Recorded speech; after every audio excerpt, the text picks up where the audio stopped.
21 जुलाई 2022 India की history का एक बहुत बड़ा रिमार्केबल डे बन चुका है। First time Shrimati Draupadi Murmu India की पहली ट्राइबल और देश की दूसरी फीमेल प्रेसिडेंट बन चुकी। अब यहाँ पे आपके लिए क्वेश्चन आता है, आप मुझे जल्दी से कमेंट सेक्शन में बताइए कि पहली फीमेल प्रेसिडेंट इंडिया की कौन थी। उन्होंने इंडिया के फॉर्मर प्रेसिडेंट श्री रामनाथ कोविंद को सक्सीड किया। वह एनडीए की प्रेसिडेंटल नॉमिनी थी और उनके अपोजिशन में थे यशवंत सिन्हा।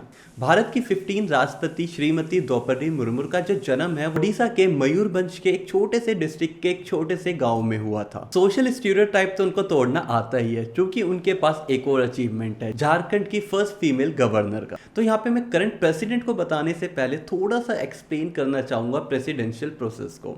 एग्जैक्टली आपका आर्टिकल नंबर 58 के अंदर इंट्रोड्यूस किया गया है कि किस तरीके से एक प्रेसिडेंट को इलेक्ट्रेट किया जाता है। और ये बड़ा कॉम्प्लेक्स तरीका होता है, क्योंकि जनरली होता क्या है, अगर हम किसी एमएलए और एमपी को सिलेक्ट करते हैं तो हम डायरेक्टली जाके वोट करते हैं, पर यहाँ ऐसा नहीं है। यहाँ पे हमारे सिलेक्टेड मेंबर कौन, एमएलए एंड एमपीज वोट करते हैं एक प्रेसिडेंट। तो एकदम क्लियर हो जाता है एक प्रेसिडेंशियल प्रोसेस के अंदर सिलेक्टेड या आप कहो कि विनर जो कैंडिडेट्स होते हैं एमएलए और एमपीज, वो यहाँ पे पार्टिसिपेट करते हैं। अब यहाँ पे एग्जैक्टली जो आपका इलेक्टोरल कोलाज बनता है उसके अंदर सिलेक्टेड मेंबर राज्यसभा के और लोकसभा के दोनों ही पार्टिसिपेट करते हैं। साथ में यहाँ पे आपकी लेजिस्लेटिव असेंबली के सिलेक्टेड मेंबर या इलेक्टेड मेंबर भी पार्टिसिपेट करते हैं। तो यहाँ पे एकदम आपके मन में क्वेश्चन आएगा कि जो यूनियन टेरिटरीज होती हैं, क्या वो इस इलेक्शन का, क्या वो इलेक्टोरल कोलाज का पार्ट बन सकती है। तो यहाँ पे ये जो प्रिविलेज है सिर्फ दो यूनियन टेरिटरीज को दी गई हैं। पहला आपका दिल्ली, सेकंड आपका आता है पौंडीचेरी।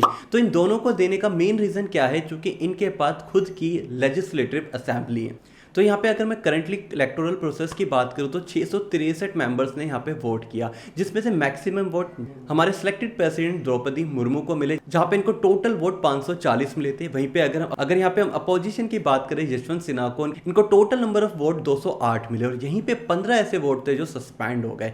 अब यहाँ पे इस एक वोट को एक भी कंसिडर नहीं किया जाता, एक वोट की जो वेटेज है वो 700 दी जाती है। तो ये था पूरा प्रोसीजर कि किस तरीके से एक प्रेसिडेंट को सिलेक्ट किया जाता है। Now coming back to our current president, अब उनके बारे में जानेंगे किस तरीके से उन्होंने अपनी क्वालिफिकेशन कंप्लीट करी और कैसे उन्होंने अपना पॉलिटिकल करियर स्टार्ट किया, तो टिल नाउ इस लेवल को उन्होंने किस तरीके से अचीव किया। क्योंकि आज भी बड़ा शॉकिंग सा इसको कंसिडर किया जाता है कि किस तरीके से फर्स्ट ट्राइबल फीमेल एक प्रेसिडेंट बन गई। तो उनकी जो स्टार्टिंग फेज था वो भी स्ट्रगल का था, पर स्टार्टिंग से उनकी जो अचीवमेंट थी वो काफी ज्यादा थी। तो पॉलिटिक्स में एंट्री करने से पहले वो एक जस्ट स्कूल टीचर थी। स्कूल टीचर के बाद उन्होंने अपना कॉलेज स्टार्ट किया और कॉलेज में स्टूडेंट नहीं, ऐसे असिस्टेंट प्रोफेसर वहां पे वो सिलेक्ट हुई थी, मतलब वहां पे भी उनका टीचिंग का पार्ट रहता था। उसके बाद उन्होंने एक सरकारी नौकरी करी, जूनियर असिस्टेंट उनकी प्रोफाइल थी। Irrigation department under the government of Odisha में उनकी जॉब थी। तो अब आगे बढ़ते हैं इनके थोड़े पॉलिटिकल करियर की तरफ कि किस तरीके से उन्होंने स्टार्ट करी। तो उनकी स्टार्टिंग काफी टाइम पहले 1997 पे हुई थी, जब उन्होंने बीजेपी को ज्वाइन किया। उसके कुछ टाइम बाद सन 2000 के अंदर उन्होंने अपने फर्स्ट इलेक्शन लड़े, जो कि एक पंचायत लेवल पे थे, जहां पे वो राय रंगपुर पंचायत की चेयरपर्सन बन गई। उसके कुछ टाइम बाद सन 2000 में बीजेपी और बीजू जनता दल की सरकार बनती है ओडिशा में, और उसी टाइम पे श्रीमती द्रौपदी मुर्मू ने ministry of state with independent charge of commerce and transportation का भी ऑफिस संभाला। उसके कुछ टाइम बाद उनके एग्जाम्पलरी वर्क को कंसीडर करते हुए 2007 में उनको best MLA by Odisha legislative assembly के अवार्ड से भी सम्मानित किया गया। हिस्ट्री लिखना उनको शुरू से ही आता था। 2015 में उन्होंने गवर्नर ऑफ झारखंड की शपथ ली, जब वो पहली फीमेल पर्सन थी जो गवर्नर बनी थी झारखंड की। इसमें सबसे इंपॉर्टेंट और देखने वाली बात यही थी, वो फर्स्ट ट्राइबल थी, मतलब ट्राइबल प्लस फीमेल और प्लस गवर्नर ऑफ झारखंड, जो कि ओडिशा से बिलोंग करती थी। सो ऐसी अचीवमेंट के साथ अब आप खुद बताइए, फर्स्ट प्रेसिडेंट नॉमिनी बनना, देन प्रेसिडेंट के लिए यहाँ पे सिलेक्ट हो जाना और प्रेसिडेंट विनर बन जाना, it's not shocking, she deserve this. अब हमारे मन में यहाँ पे कुछ सवाल उठते हैं, क्या प्रेसिडेंट बनना किसी भी पॉलिटिकल लीडर का एंड गोल होता है? आज भी हमारे देश में प्रेसिडेंट को रबर स्टैंप माना जाता है, क्योंकि जो रियल पावर होती है वो प्राइम मिनिस्टर के पास होती है। हिस्ट्री से पर हमें यह भी पता है कि powerful prime minister Jawaharlal Nehru को भी प्रेसिडेंट के सामने झुकना पड़ा था। ये इंसिडेंस बहुत ज्यादा फेमस हुआ था, I will share with you. Rajendra Prasad ने अपनी इसी पावर का यूज किया और 1954 में एक पेप्सो बिल जब पास होना था तो उन्होंने अपनी पावर को यूज करते हुए उस बिल को पास नहीं किया।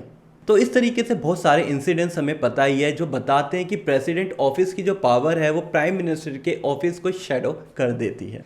तो ये बात आप और हम दोनों ही जानते हैं, जो भी पर्सन इंडिया का प्रेसिडेंट बनता है वो इंडिया की सबसे हाईएस्ट कॉन्स्टिट्यूशनल पोजीशन ऑक्यूपाई करता है। तो किसी भी पॉलिटिशियन के लिए एक प्रेसिडेंट बनना is just like cherry on the cake. तो अब आप जल्दी से बताइए आपको हमारी वीडियो कैसी लगी नीचे कमेंट सेक्शन में, क्योंकि 25 जुलाई 2022 को इंडिया की 15 प्रेसिडेंट श्रीमती द्रौपदी मुर्मू अपनी ऑथ लेंगे और वहां पे हम उनको कंग्रेचुलेशन भी करेंगे। अगर आपको वीडियो इन्फॉर्मेटिव लगी हो तो वीडियो को लाइक करना, वीडियो को शेयर करना बिल्कुल ना भूलें। इसी तरीके की इन्फॉर्मेटिव वीडियो के लिए और जॉब्स अपडेट के लिए चैनल को सब्सक्राइब करें। मैं आपसे मिलता हूं नेक्स्ट वीडियो में नेक्स्ट कंटेंट के साथ। जय हिंद।